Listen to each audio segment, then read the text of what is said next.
ଜାନୁଆରୀ ମାସ ମାଘ ମାସ ମହାକୁମ୍ଭ ମେଳା ପଡ଼ିଥାଏ ପ୍ରୟାଗରେ ବିଶେଷ କୁମ୍ଭ।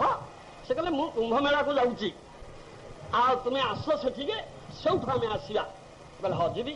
ସେ କୁମ୍ଭ ମେଳାକୁ ଗଲେ, ମୁଁ ଫେରି ଆସିଲି। ମୁଁ ସେଇଠୁ କୁମ୍ଭ ମେଳାକୁ ଗଲି, ସେଠୁ ତାଙ୍କୁ ନିମନ୍ତ୍ରଣ କରିକିରି ଏଠିକି ଆଣିଲି। ସେ 1977 ମସିହା ଜାନୁଆରୀ 17 ତାରିଖରେ ଏଠି ପହଞ୍ଚିଥିଲେ। ଯେ ପଦାର୍ପଣ କରିଥିଲେ। ଏଇ ଯୋଉ କୁଡ଼ିଆ ଏଇ ଚାଳ ଘର ଅଛି, ଏଇ ଘରଟି ମୁଁ କରିଥାଏ। ସେଇ ଘରେ ସେ ଦୀର୍ଘ 17 କାଳ ଏକାଧିକ୍ରମେ ଦୀର୍ଘ 17 କାଳ ରହିଛନ୍ତି। ଏଠି ଏଠି କିଛି ନାହିଁ, କୌଣସି ମଡର୍ନ ଆମେନିଟିଜ ନଥିଲା, ଇଲେକ୍ଟ୍ରିସିଟି ନଥିଲା, ଯାହା କୁହନ୍ତି ପାଇପ୍ ଜଳ ନଥିଲା, କିଛି ନଥିଲା। ଏ ଅବସ୍ଥାରେ ସେ ରହିଛନ୍ତି। ତାଙ୍କୁ ଆଣିଲି ରଖିଲି। ସେ ମୁଁ ତଥାପି ତାଙ୍କ ପାଇଁ ଷ୍ଟେଟ୍ ଗେଷ୍ଟ ହାଉସ୍ ବନ୍ଦୋବସ୍ତ କରିଥିଲି, କିନ୍ତୁ ସେ ସେଠି ରହିବା ପାଇଁ ମନା କରିଥିଲେ। ନା ମୁଁ ସେଠି ରହିବି ନା, ମୁଁ ଏଇଠି ରହିବି। କୃଷ୍ଣ ମତେ ଯୋଉ ଲ୍ୟାଣ୍ଡ ଦେଇଛନ୍ତି, ତୁମେ ଯୋଉ କୁଡିର କରିଛ ସେଇଠି ରହିବି। ସେଇଠି ରହିଲେ। କହିଲେ କେବଳ ଇଲେକ୍ଟ୍ରିସିଟି ମତେ ଆଣିଦିଅ, ଅନ୍ୟ କିଛି ଦରକାର ନାହିଁ।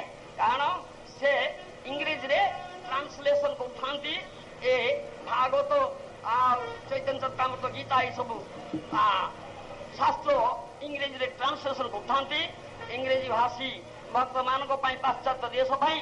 ତେଣୁ ଡିକ୍ଟେଫୋନ ବ୍ୟବହାର କରୁଥାନ୍ତି, ଯୋଉଥିପାଇଁ ଇଲେକ୍ଟ୍ରିସିଟି ଦରକାର। ସେଥିପାଇଁ କେବଳ ଇଲେକ୍ଟ୍ରିସିଟି ଆଣିଦିଅ। ମୁଁ ଇଲେକ୍ଟ୍ରିସିଟି ପାଇଁ ଆପ୍ଲାଏ କରିଥିଲି, ଇଲେକ୍ଟ୍ରିସିଟି ଆସିଯାଇଥିଲା ସେ ଆସିଲା ବେଳକୁ। ତେଣୁ ସେ ରହିଲେ ଏଠି ଏକାଧିକ୍ରମେ ଏଠି ଭିତ୍ତିପ୍ରସ୍ତର ସ୍ଥାପନ କଲେ। ଆଉ ସେଇ ଘର ଅଛି ଯୋଉଠି ବର୍ତ୍ତମାନ ଭଜନ କୁଟୀର ହେଇଛି ଗୋପାଳଙ୍କର, ଆମେ ତାଙ୍କର ବିଗ୍ରହ ପ୍ରତିଷ୍ଠା କରୁଛେ। ସେଇ ଘରେ ସେ ରହୁଥାନ୍ତି। ମୁଁ ସେ ପାଖ ଘରେ ଯୋଉଠି ରହୁଛି ମୁଁ ସେଇଠି ରହୁଥାଏ। ଆଉ ସେ ଆସିଲେ, ସେତେବେଳେ ପ୍ରସ୍ତାବ ହେଲା, ତାଙ୍କର ବହୁ ଭକ୍ତ ଆସିଥିଲେ। ସେ ଆସିବା ମାନେ 100 ଭକ୍ତ ପହଞ୍ଚିବେ। ତ 100 ଭକ୍ତ 500 ଭକ୍ତ ପହଞ୍ଚିଲେ। ଏଠି କିଛି ନଥିଲା, କେବଳ ତମ୍ବୁ ପକେଇଥିଲି, ତମ୍ବୁରେ ରହୁଥିଲେ। ଆଉ ଯଦିଓ ଶୀତ ଦିନ ବାହାରେ ଗୋଟେ ଟାର୍ପୋଲିନ ଯେପରି ଟଣା ହେଇଥିଲା, ତାହା ତଳେ ସବୁ ଗଡୁଥିଲେ, ରହୁଥିଲେ। ଆଉ ସେ ଯେତେବେଳେ କହିଲେ ନା ଆମେ ଏଠି ମନ୍ଦିର ପ୍ରତିଷ୍ଠା କରିବା, କୃଷ୍ଣ ବଳରାମ ମନ୍ଦିର, କେତେକ ତାଙ୍କର ସିନିୟର ଶିଷ୍ୟ ସନ୍ନ୍ୟାସୀ ଶିଷ୍ୟ ବିରୋଧ କଲେ। କହିଲେ ନା ଆମେ ଏଠି କରିବା ନା, ଏଠିକି କେହି ଆସିବେ ନା। Out of the we place, ଏଠି ତ କେହି ଦିନ ବେଳେ ଆସିବେ ନା। ଏଠି କାହିଁ ଆମେ ପଇସା ଖର୍ଚ୍ଚ କରିବା, ଆମେ ଏଠି ମନ୍ଦିର କରିବା, ବରଂ ଆମେ ପୁରୀରେ କରିବା, ଆମେ ଏଠି କରିବା ନା। କିନ୍ତୁ ତାଙ୍କର ତ ଦିବ୍ୟ ଦୃଷ୍ଟି ଥିଲା, ସେ ଦେଖିପାରୁଥିଲେ ଏଠି ମନ୍ଦିର ଏଇ ପ୍ରକାର ହବ ବୋଲି। ସେ ସବୁ ଦେଖିପାରୁଥିଲେ। ତାଙ୍କର ଦୃଷ୍ଟି ଆମ ବାକ୍ୟର ଦୃଷ୍ଟି ନୁହେଁ। ସେ କହିଲେ ନା, ଆଇଲ୍ ଡୁ ଇଟ୍ ହିୟର୍, ମୁଁ ଏଇଠି କରିବି।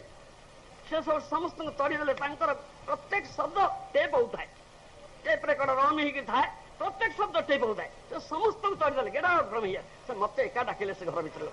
ଡାକିକରି ହ୍ୱିସ୍ପରିଂ ଭଏସ୍ କାନରେ ଫୁସଫୁସ କରି କହିଲେ, ଗୌର Gobinda, they are objecting to construct temple here. They want that Puri. But I said, no, I'll do it here. He said,